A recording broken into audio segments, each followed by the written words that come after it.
by acknowledging that we meet on the traditional lands of the Wurundjeri people. I offer my respects to the Wurundjeri elders, past and present, and to all Aboriginal and Torres Strait Islander people. Members of the gallery, please note this urban planning meeting is being recorded and web streamed live to Council's website. This recording will also be available as video on demand. Gallery attendees are advised they will be recorded during the meeting. Councillors, just as a reminder that in line with the adopted councillor conduct principles as outlined in the Councillor Code of Conduct, councillors should ensure that they conduct themselves in the meeting with integrity, impartially exercise their responsibilities in the interest of the local community, and not improperly seek to confer or advantage any person. This behaviour will support principles for leadership and good governance that secures public confidence in the office of councillor. I'd like first to do some introductions by introducing the councillors in attendance tonight. And those councillors are Councillor Natalie Aboud, Councillor Anna-Olivia Carly-Hannon, Councillor Ali Afanli, Councillor John Kavanagh. Good evening. Councillor Dale Martin. Hi. And Councillor Mark Riley. Good evening. The officers in attendance with us tonight are Group Manager City Development, Philip Priest, Planning Coordinator Darren Camilleri, Planning Coordinator Mark Hughes, Planning Coordinator Narelle Jennings, Senior Urban Planner Ashley Maniti, and Governance Officer Saskia Hunter. I'll now move on to the apologies. We have received an apology from Councillor Helen Davidson, the Mayor, who's currently away. Are there any further apologies we've received? No? Could I have a motion to accept this apology? Councillor Kavanagh, is there a seconder? Yeah. Councillor Riley? No further comment on that? Yes, Councillor Kavanagh. Councillor Davidson, as you said, there are a couple of other councillors that we are expecting tonight. We haven't moved Councillor Yildiz because since the ceremonial meeting, he's decided to withdraw from the committee. Thank you, Councillor Kavanagh. I'll now put that apology to the vote. All those in favour? All those against? I declare that carried. We're moving now to the adoption of the minutes. Could I please have a motion for the adoption of the minutes of the planning meeting held on the 22nd of March 2017?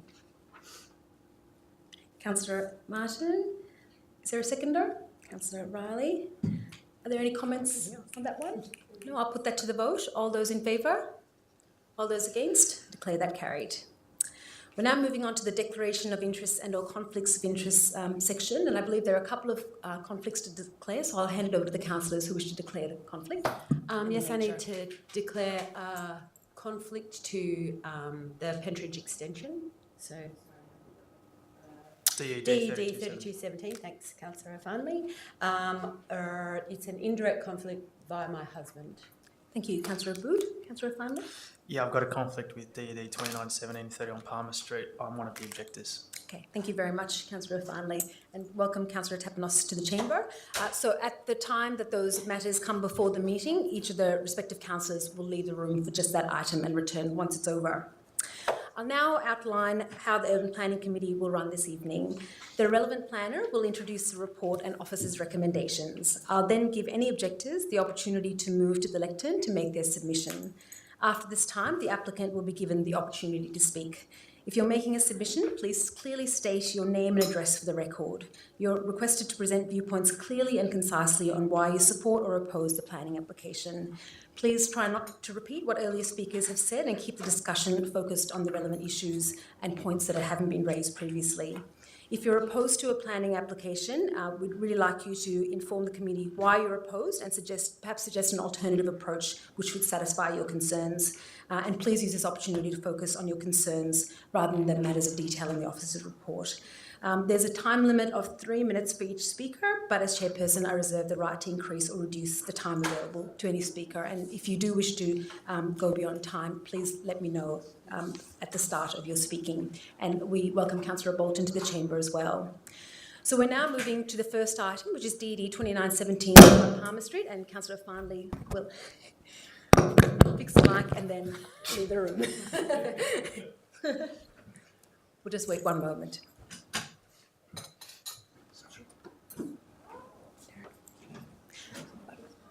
And I'll turn to the officer to present the report. Thank you. So the first item is 31 Palmer Street in Fawkner, and the proposal is for the development of land, the construction of 4 dwellings, being 3 double-storey and 1 single-storey dwelling. Site's located at the Bend, of the street and is located in a neighbourhood residential zone. Going through some photos, the photo up on the screen is the subject site. It's got an existing single-storey brick dwelling and a driveway on the western side. The surrounding area is characterised by single-storey detached dwellings with backyards, large front setbacks, and typically hipped roofs. Moving on to the proposal. So it's four dwellings accessed off a central driveway that is providing car access to all the dwellings. We have 3 double stories at the front and 1 single-storey dwelling at the rear. The private open spaces are located along that side of the site and have access to the main living areas. They're all 2-bedroom dwellings with the exception of Unit 3, which is a 3-bedroom dwelling. On the upper floor, we got the proposals for bedrooms for the front unit. The living area is located at the first floor of Unit 2, typically known as a reverse living arrangement with the bedrooms on the ground floor. And Unit 3 has 3 bedrooms on the upper level. That's what the proposal will look like from the street, showing the streetscape elevation on the top and the side elevation, the east elevation shown at the bottom. And the elevation on the west is shown on the top and the rear single-storey dwelling shown at the bottom there. So the application was advertised and we received 2 objections to the proposal. The objector is there located to the south of the site and the other objector is located off the map. The key concerns were raised in relation to a driveway access on the bend and traffic safety, the traffic movements in and out of the site and overlooking. The objector located there was concerned about overlooking. Just in terms of shadow impacts, the proposal complies with the planning scheme in relation to acceptable overshadowing impacts. The summary of the report is that the proposal has a good compliance with the Clause 55 standards, and that will be further enhanced with the recommendation provided in the report, which is circled there, which shows Unit 2, which currently is a reverse living arrangement, being flipped so that the living area is at the ground floor and the bedrooms are on the upper level, and an increased open space area to provide more landscaping in that location. So the applicant has put those sketch plans on the screen and has agreed to those, and the recommendation in the report is to condition it so that it meets what we see up on the screen. So the Group Manager City Development is recommending approval of the development. Thank you very much, Officer. I'd like now to ask if there are any objectors who wish to come forward. No objectors to this item. Is a representative of the applicant here tonight? Please come forward. Would you wish to speak to the application? Yeah. Yes, please come forward to the lectern.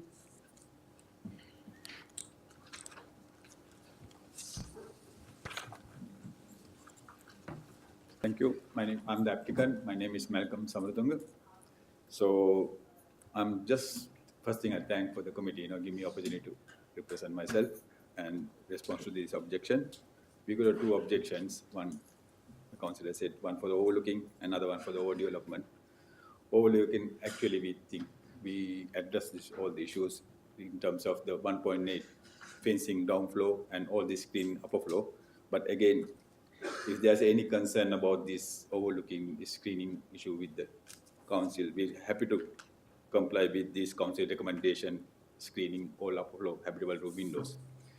The second thing coming for the overdevelopment of this site, the overdevelopment in my feelings, in terms of which part, which terms the overdevelopment happened, it's in according to all the development is according to the applicable zone, like a neighborhood zone, it's allowed the 4 dwellings, pretty much.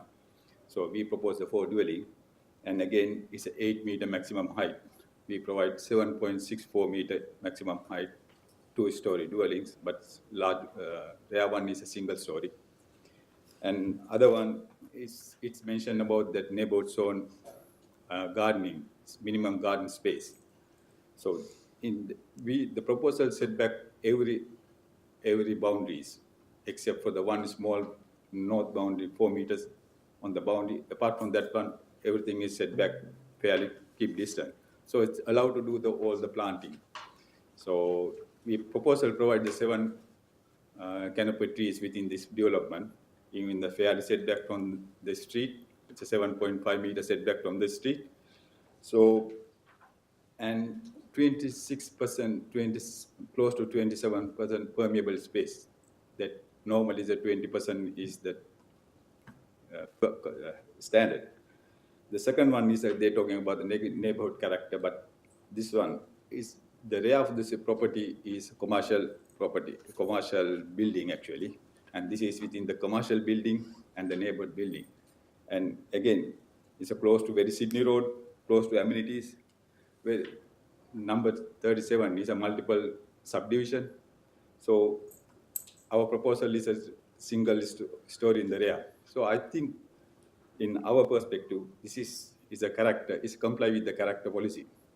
And that's, in terms of the location, in terms of the size, this is 850, close to 850 square meter block. This is large enough to cater the 4 dwellings. And again, this proposal is comply with the full clause 55 standard. So only the council will be concerned about the overlooking, except for that one, is comply with all standard come to clause 55. So this all reason I'm saying the proposal is not an overdevelopment in the site. And another one they're concerned about the traffic. Yes, that we provide the enough space for the development, and again enough moving space, forward direction, exit. So it's a safe site, you know. It's not that in the corner or anything. And we provide the pedestrian display, visible display. So this is not unsafe or anything to regard to the traffic. And again, council traffic department clearly state this is not negatively impact to the traffic in the Palmer Street. So in all about these things, I think this is comply with all standard council, and it's not an over development on the site. Thank you. I'm just conscious of the time, so if you could start summarising, that'd be concluding. That's that the would be final great. is that's the one I come to final. So we are asking council planning committee to support this one because the whole thing is compliant. Thank you very much. Thank you very much for Thanks. your presentation. Before you sit down, I might ask councillors if they have any questions of the applicant at this stage. Any questions of clarification? Anything? No? I just have a Yep, quick Councillor question. Abood. Hello, thank you for coming in. I was wondering if you have any idea, if you can estimate, I'm thinking about all of the bedrooms upstairs, whether the bedrooms will each have a reverse cycle air conditioner. Yes, please. Yeah. You think they will? Yeah. And so you think perhaps there will be 7 reverse cycle air conditioners on the site to cater for the 7 bedrooms? Yeah. Okay, thank you. Thanks. Another? Yes, Councillor Riley. My question is similar. Thank you for coming in. I'm just curious about there is some northern aspect to this design, but did you consider solar passive in the design issues when you oriented the properties? Yes, yeah. All the backyards, all the private open space face into the north. Even all the living space face into the north. You can see that the north facing very much. All 4 dwellings, and in terms of the north aspect, I think it's not only one section. So all property, all development is facing the north. Thank you very much. Any further questions of the applicant? No, that's fine. Thank you very much. You may Thanks. be seated. Thank you very much. Councillors, is there a motion around this proposal? Yes, Councillor Kavanagh. I'd like to move the officer recommendation on pages 3, 4, 5 and 6. And if I have a seconder, I'll speak to it. Thank you, Councillor Kavanagh. Is there a seconder to this application? Councillor Riley? Councillor Kavanagh. Thank you very much. Look, it's interesting. Although there are only 2 objectors and we haven't had anyone come tonight, that's not what's forefront of my support of this application.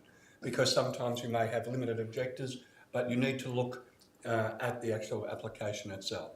And now that the Unit 2 has gone from being a reverse living to a conventional living, that was the only major concern that I had.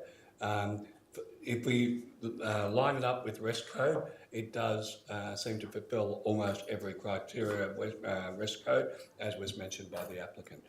Just making the point, just again, it's not that there's limited objectors. It's still possible to have a refusal, even if there are no objectors. But what it is the context of what the application is, and it must be judged on its own merits. And I believe when you do that, I believe this deserves support.